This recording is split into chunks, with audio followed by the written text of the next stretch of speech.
Good morning. Welcome to Casual Friday, where sleeves are optional, but kitty cats are not. This is Miss Bella Bean. Look how big your eyeballs are on this camera, man. You have absolutely massive pupils. They're gorgeous. She's the youngest of the house.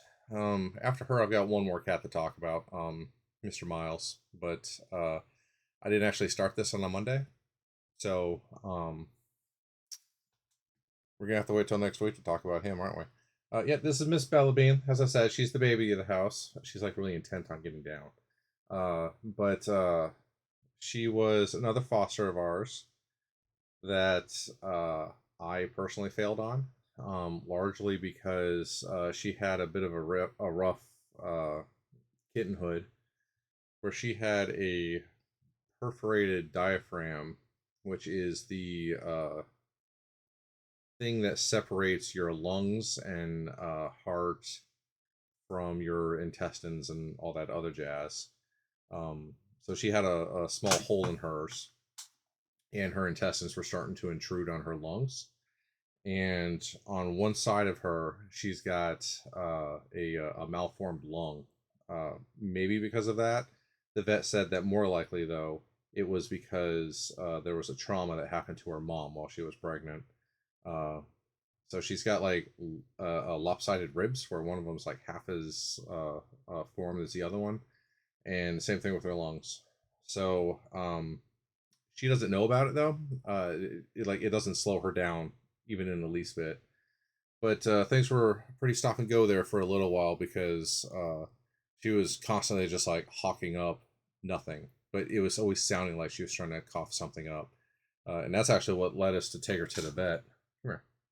Why do you want to leave me? I'm trying to talk about you on the internet. Yeah, wink at the camera. Wink at the camera. Wink. Anyways, all right, I'll let you go. Uh, we actually took her to get surgery, and they actually opened her up to repair the damage to her diaphragm, and learned that it actually closed up on its own. So they didn't actually have to do anything at all. They just shaved her belly and made an incision, looked at it, and said, "Looks like everything healed on its own." And then sent her home, and then charged the rescue, a couple $1,000. So I guess it's a nice racket if you can get into it. But I'm actually joking there. I'm actually very appreciative for the vet who took the time to actually take care of her and look into all of her issues. Yeah, there's Charlotte waddling around back there. Uh, she she's a great cat though. But I actually had a thing happen to her with her yesterday where I was refilling a bin that we have that has cat food in it. And as I was pouring food into it, she like put her two front paws up on the bin, and then I just flipped the lid closed, and her foot got stuck, like in the lid. It didn't seal on it. It didn't actually hurt her at all. I think it just scared her. But she made the most awful noise, like a very loud screaming, and it traumatized me. And of course, when a cat gets even a little bit scared, they don't want people chasing after them and holding on to them or touching them. So I was blubbering like a baby, and she's like, "Guy, you're too much right now." So I actually grabbed one of the other cats and kissed them and told them to go tell her that I was sorry about that. But she wasn't even limping afterwards. But just the same, it was very traumatic for me. Like she doesn't even remember it happened. I don't think. Yeah. Cats, very resilient. All right, so yesterday started the day off by filing for unemployment, which I'm sure that you'll not be surprised to learn that in Florida is a bit of a hassle to get through and has many confusing options that don't necessarily make sense in terms of like what they're doing. And then there's a week cooling off period after you file, and then I think the max you can get is like $225 a week, which is enough to keep me fed. I'll be able to eat, some nice homemade tacos.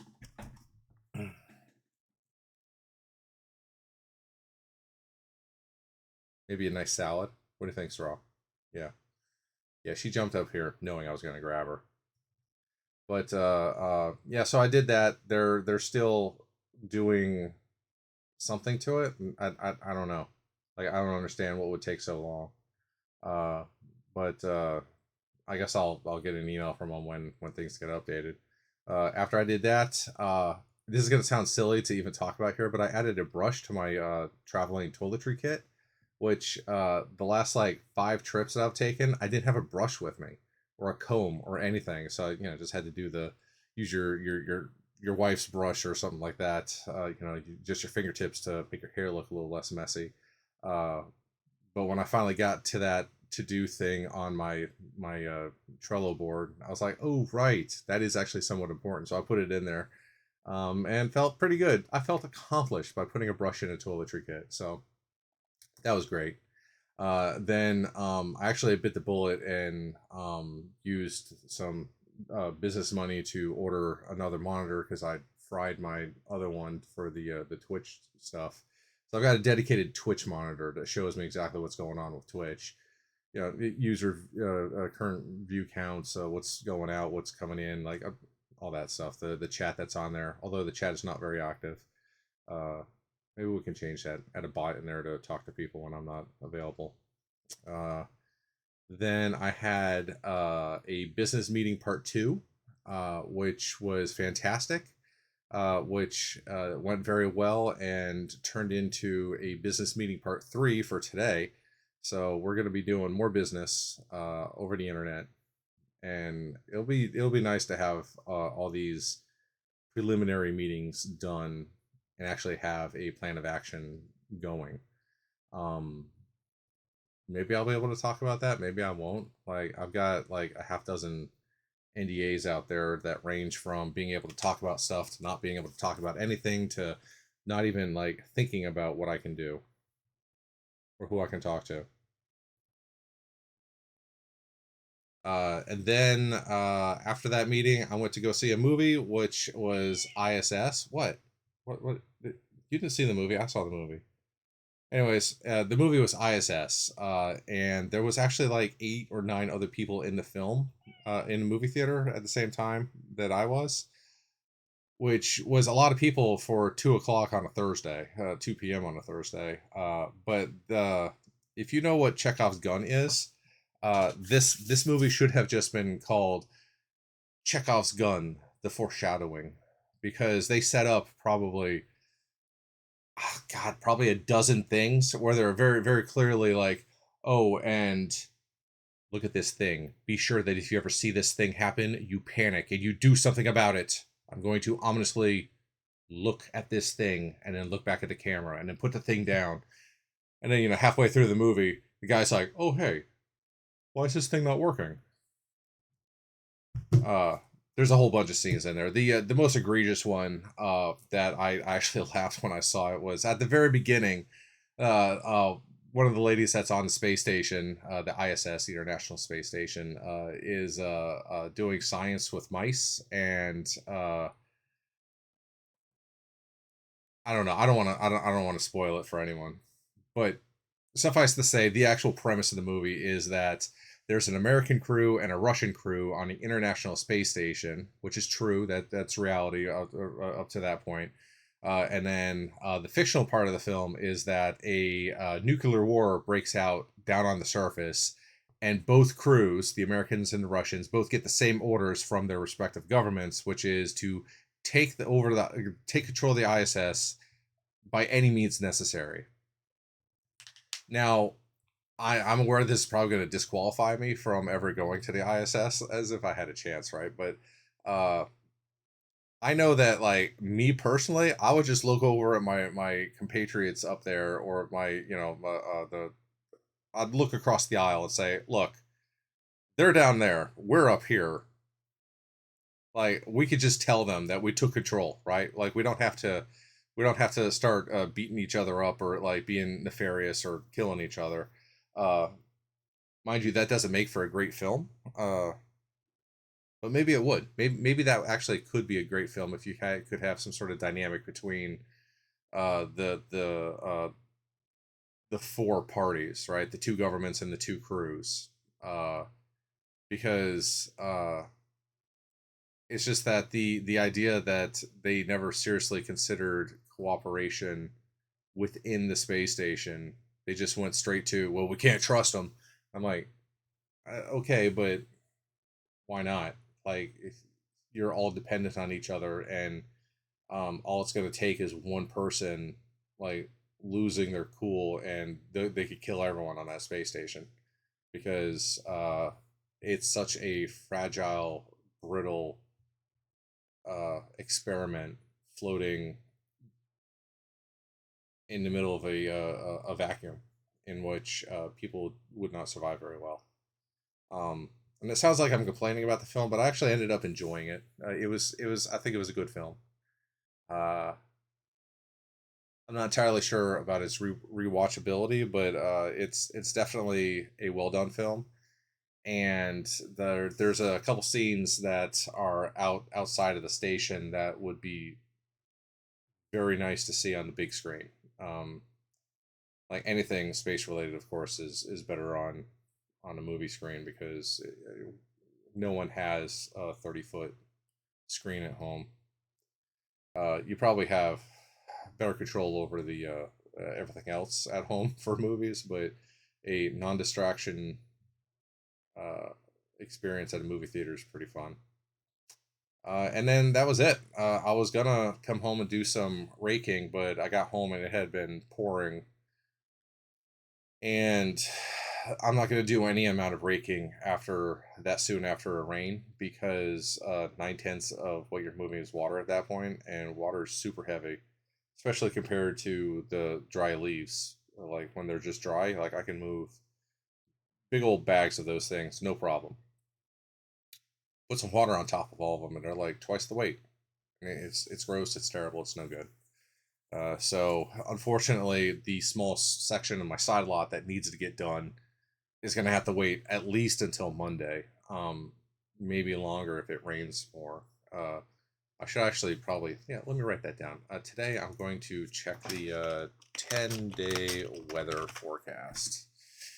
Uh, this is a good segue to what else I'm doing today, which I'm still intending to set up that scan project.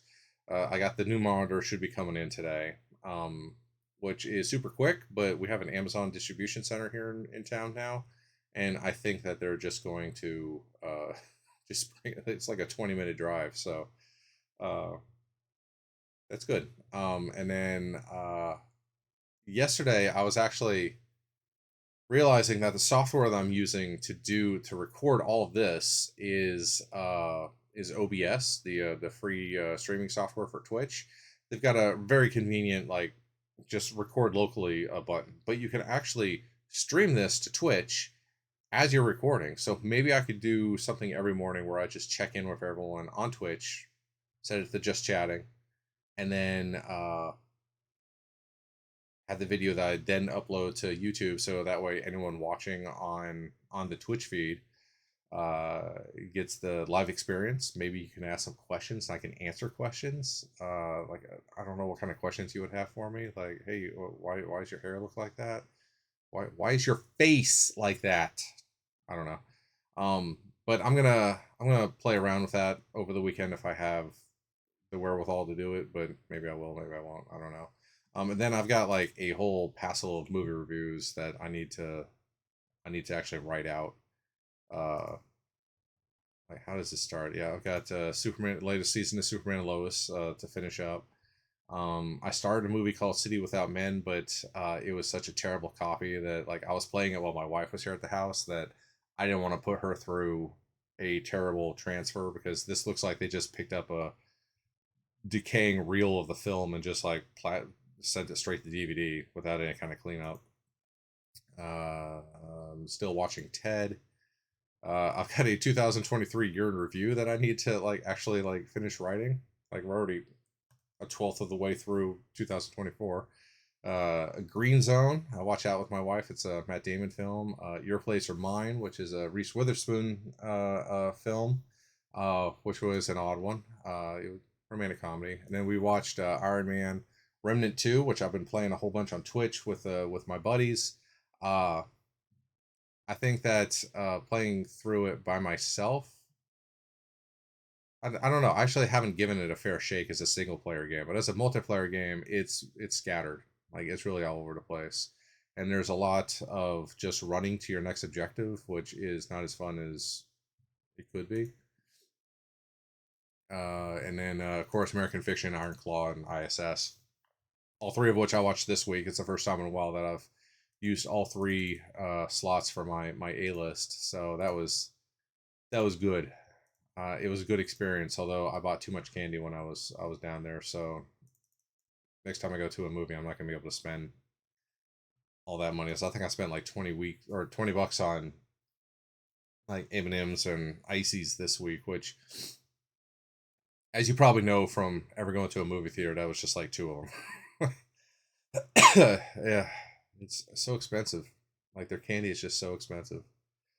All right, so that's what my day is. If you've got anything that you're doing today, let me know and let me know what you're doing. You doing anything interesting? I don't know. I don't know. Maybe next time I'll tell you why I have this Rocketeer poster right here in front of the fish tank, so you can't see the fish tank, but there's a reason for that. So I'm gonna kick that can onto Monday. All right, guys, have a good weekend. Take care of yourselves.